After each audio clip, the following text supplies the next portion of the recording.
Hello guys, कैसे हैं आप? तो उम्मीद है कि आप सबकी तैयारी बहुत अच्छी हो गई होगी। लर्निंग टू मैजिक में आपका स्वागत है। मैं आरिफ शुक्ली हूँ। यहाँ पर यूजीसी नेट जेआरएफ की पेपर 1 और पेपर 2 जो इकोनॉमिक्स है उससे रिलेटेड जितनी भी इंफॉर्मेशन होती है या जो गाइडेंस है वो आपको मैं प्रोवाइड कराऊंगा। और यहाँ पर मैं प्रीवियस ईयर क्वेश्चन भी कराता हूँ पेपर 1 के। और आगे आने वाले टाइम में हम इकोनॉमिक्स के भी PYQs करेंगे। तो अभी आपका चूँकि एग्ज़ाम होने वाला है 31 दिसंबर से लेकर के 7 जनवरी के बीच। तो आप जो कई बार क्या करते हो, कुछ मिस्टेक्स कर देते हो एग्ज़ाम डे में या एग्ज़ाम देते टाइम, तो उन चीज़ों को हम डिस्कस करेंगे कि आपने किन किन चीज़ों को अवॉइड करना है। क्योंकि फाइनल डे में या एग्ज़ाम के दिन आप छोटी छोटी सिली मिस्टेक्स की वजह से आप जिनका ध्यान नहीं रखते हो, कई बार उसकी वजह से आप बस 2 मार्क्स से या 4 मार्क्स से या 2-3 क्वेश्चन से आप कई बार नेट से या जेआरएफ से रह जाते हो।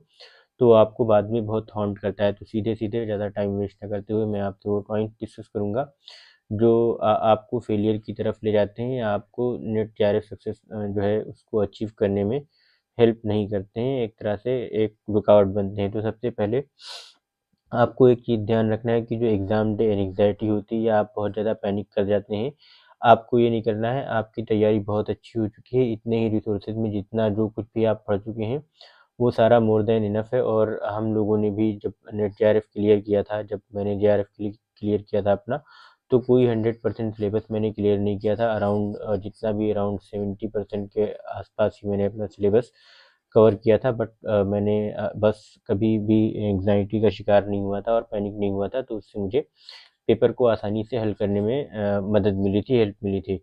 और बाकी जो दूसरी चीज़ है कि आपको पुअर सेक्शन स्ट्रेटजी नहीं अपनानी है। पुअर सेक्शन स्ट्रेटजी का मतलब ये होता है कि आप कई बार क्या करते हैं कि आपके जो वीक एरियाज़ हैं उन क्वेश्चंस को अटेम्प्ट करते हैं। या जैसे आपका मान लीजिए पेपर 1 अच्छा नहीं है या पेपर 2, दोनों में से कोई एक अच्छा नहीं है, तो आप उस पेपर से स्टार्ट करते हो जो आपका अच्छा नहीं है, बल्कि आपको उस पेपर से स्टार्ट करना चाहिए जो पेपर आपका बहुत अच्छा हो। तो आपका जो सा भी सेक्शन बहुत अच्छा है, जिसमें आप बहुत कॉन्फिडेंट फील करते हो, बहुत स्ट्रांग फील करते हो, उस चीज़ को आप सबसे पहले अटेम्प्ट करने की कोशिश कीजिए। एक तो चीज़ ये हो गई।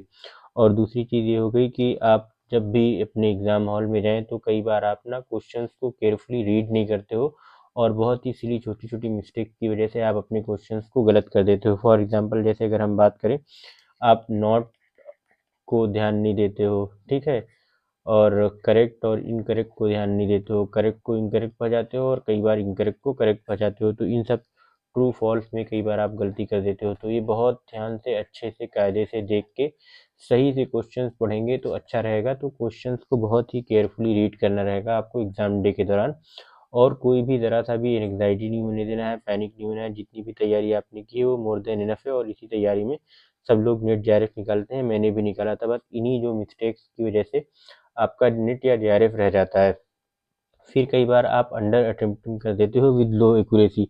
तो इसका ये मतलब है कि आप चूँकि नेट जेआरएफ में किसी भी तरह की नेगेटिव मार्किंग नहीं होती है, नेट जेआरएफ में कोई नेगेटिव मार्किंग नहीं है। जितने भी क्वेश्चंस दिए रहते हैं आपको सारे के सारे क्वेश्चंस अटेम्प्ट करने चाहिए। सपोज आपको कोई क्वेश्चन लीव करना है या आप उसमें श्योर नहीं हो, तो आप बस सिंपली कोई सा भी जो आपको अच्छा लग रहा हो वो बस आप उसको मार्क फॉर रिव्यू कर दें, मार्क फॉर रिव्यू कर दें। तो कई बार क्या होता है, गेस करके मार्क फॉर रिव्यू कर दें तो एक तरीके से वो गेस हो जाता है आपका। तो जब भी मान लीजिए आपके पास टाइम नहीं बचा एग्ज़ाम के दिन, तो वो एक तरह से अनअटेम्प्टेड नहीं रह जाएगा। कई बार जो कैंडिडेट्स होते हैं 150 क्वेश्चन होते हैं टोटल पेपर 1 में मिला के, और वो 120 या 130 ही क्वेश्चन अटेम्प्ट कर पाते हैं। तो सारे के सारे क्वेश्चंस आपको अटेम्प्ट करने हैं और जिस क्वेश्चन में भी आप श्योर नहीं हो उसको मार्क फॉर रिव्यू के लिए लगा दीजिए और एक क्वेश्चन अटेम्प्ट, एक ऑप्शन जो है उसका अटेम्प्ट कर दीजिए। तो उससे जो आपकी तैयारी करने में आपकी काफ़ी हेल्प मिलेगी। और दूसरी चीज़, एक और चीज़ का ध्यान रखना है कि आपका जो टाइम मैनेजमेंट होता है वो बहुत पुअर होता है। कई बार आप किसी एक क्वेश्चन को ईगो पे ले लेते हो। सपोज कोई डीआई का क्वेश्चन है या कोई मैथमेटिकल रीजनिंग का है या सिंपल कोई लॉजिकल रीजनिंग का है या कोई ब्लड रिलेशन से रिलेटेड है, कुछ भी, या कोई भी XYZ क्वेश्चन है वो आपसे सॉल्व नहीं होता है। तो उसके चक्कर में आप जो दूसरे क्वेश्चन होते हैं उनके ऊपर आपका बहुत ज़्यादा उसका निगेटिव इम्पैक्ट पड़ता है। तो शुरू में 1 से 2 मिनट से किसी भी क्वेश्चन को 2 मिनट से ज़्यादा नहीं देने हैं। आप इस बात का ध्यान रखना। 2 मिनट बिल्कुल लास्ट में जब आपके पास ढेर सारा टाइम हो तब आपको वो आपको टाइम ज़्यादा देना है। तो शुरुआत में आपको क्या करना है कि जो आपके इजी क्वेश्चंस हैं, जो आपका आसान सेक्शन है जिसमें आप बहुत स्ट्रांग हो, वो करना। तो इस वजह से आप जो पुअर टाइम मैनेजमेंट हो जाता है कई बार एक क्वेश्चन को ज़्यादा टाइम देने की वजह से। एक मान लीजिए कोई क्वेश्चन 5th है, उस पर आपने 10 मिनट दे दिए, क्या मिला आपको 10 मिनट। अगर आपका एक क्वेश्चन सही भी हो जाता है 2 मार्क्स का, तो 2 ही मार्क्स मिलेंगे। बाकी जो इजी 5 क्वेश्चन हैं, तो उसमें से आप कई बार क्या पैनिक कर जाने की वजह से आप सिर्फ 3 क्वेश्चन ही सही कर पाते हो। तो यहाँ पे 4 क्वेश्चन जो है वो निगेटिव, एक तरह से आपको निगेटिवली कॉस्ट कर जाते हैं। कोई सिली मिस्टेक आप यहाँ पे कर देते हो। तो पुअर टाइम मैनेजमेंट बिल्कुल भी नहीं करना है। जो क्वेश्चन नहीं आता है उसको ज़रा सी भी ईगो पर नहीं लेना है, और अच्छे से जो दूसरे क्वेश्चन दिए हुए हैं उनके ऊपर ध्यान देना है। और कई बार क्या होता है कि आपको 5 से 10 क्वेश्चन लगातार नहीं आ रहे होते हैं या बहुत टफ होते हैं, तो उस पर भी पैनिक नहीं करना है। अगर 5 से 10 क्वेश्चन आपको टफ मिलेंगे, क्योंकि मैं यहाँ पे जामिया में पीएचडी कर रहा हूँ और जहाँ पे बहुत सारे लोग हैं, तो जब भी हम लोग क्वेश्चन पेपर को सेट करते हैं या किसी भी एग्ज़ाम के लिए क्वेश्चन पेपर को सेट किया जाता है, तो उसमें हमेशा जो टफ क्वेश्चंस जो होते हैं, जो मॉडरेट क्वेश्चन रहते हैं और जो इजी क्वेश्चन होते हैं, तो इसका एक रेशियो बनाया जाता है। तो सपोज अगर मान लीजिए 15 टफ क्वेश्चन रखे गए और आपको शुरू में ही 15 टफ मिल गए, तो आप ये ध्यान रखना कि आगे आने वाले में या तो मॉडरेट क्वेश्चन होंगे या तो इजी क्वेश्चन होंगे। तो आप बिल्कुल भी डरना नहीं और अच्छे से करना पेपर। फिर लास्ट टाइम पे आप एक गलती और करते हो, changing correct answers in the last minute. तो आप लास्ट मिनट में जो है हड़बड़ी में जो ऑप्शंस को चेंज कर देते हो। तो ओवर थिंकिंग आपको नहीं करनी चाहिए, ना जो है बार बार आपको क्वेश्चंस के जो आंसर हैं वो चेंज करने की ज़रूरत है, अनटिल एंड अनलेस आपको ये पता ना चले कि बहुत बड़ा ब्लंडर कर दिया है, एकदम क्लियर मिस्टेक दिख रही हो। तो ये चीज़ें हैं जिसकी वजह से आपको कई बार फेलियर का सामना पड़ना है। और दूसरी चीज़ ये है कि अब आप वो देख लें कौन से पॉइंट्स हैं जो लीडिंग टुवर्ड्स सक्सेस, जो आपको सक्सेस दिलाने के लिए काफ़ी होती हैं। आप बस उनका ध्यान रखना। तो सिंपली आप समझ गए होंगे अब क्या करना है आपको एग्ज़ाम में। पहली बात तो क्लियर अटेम्प्ट स्ट्रेटजी अपनानी है। क्लियर अटेम्प्ट स्ट्रेटजी का ये मतलब है कि आप श्योर शॉर्ट क्वेश्चन जो हैं उनको फर्स्ट कर लीजिए। अगर मैं पेपर 1 के एग्जाम्पल की बात करूँ, तो पेपर 1 में अराउंड 50 क्वेश्चन होते हैं। तो 50 में से लगभग 20 to 25 क्वेश्चन जो होते हैं वो बहुत ईजी होते हैं। तो जो इजी वाले क्वेश्चन 1 लाइनर टाइप, या बहुत अगर 1 लाइनर भी नहीं है, मल्टीपल ऑप्शंस के भी हैं, तो भी आप आराम से ये 20 मिनट्स में ये क्वेश्चंस कर सकते हैं आप, 25 क्वेश्चन। फिर नेक्स्ट 20 मिनट्स में आप वो क्वेश्चन कीजिए 20 क्वेश्चंस जो आपके मॉडरेट हैं।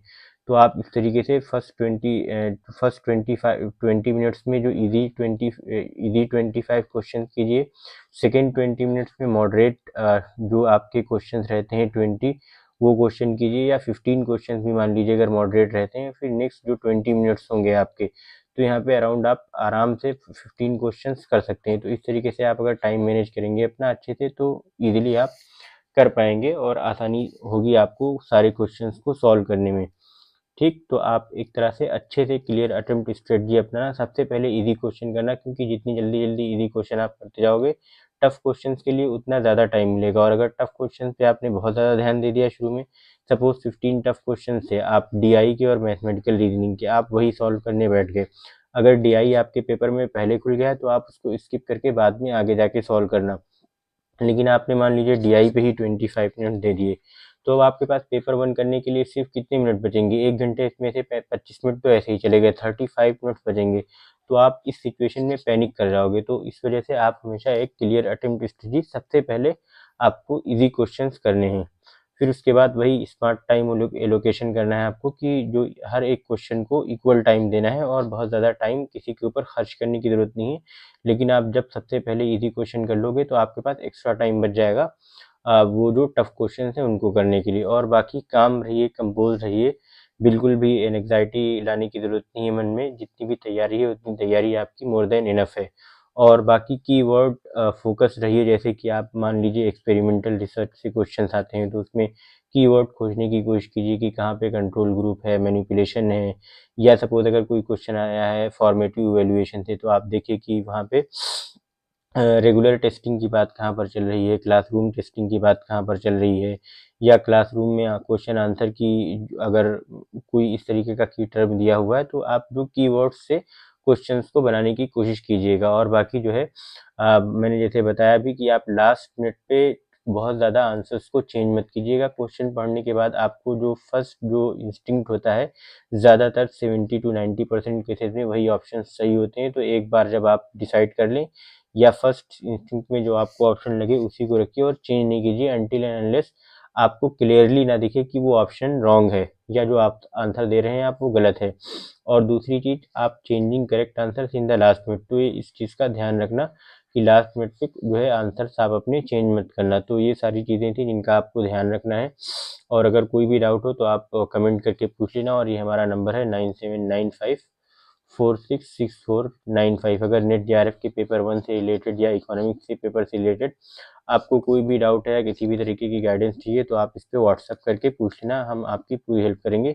और अगर आपको वीडियो अच्छी लगी हो तो लाइक करें, शेयर करें, सब्सक्राइब करें। बाकी UGC नेट पेपर 1 जो है उसके 4 यूनिट्स के PYQs हम कर रहे हैं 2004 से लेकर के 2025 तक के जितने भी अभी तक के एग्ज़ाम हुए हैं वो सारे के सारे हम कर रहे हैं, जिसमें अभी हमारी मैथमेटिकल रीजनिंग की सीरीज़ चल रही है, टीचिंग एप्टीट्यूड की चल रही है और रिसर्च एप्टीट्यूड की चल रही है और उसके अलावा कम्युनिकेशन की चल रही है। तो 4 यूनिट्स अभी हम फिलहाल कर रहे हैं।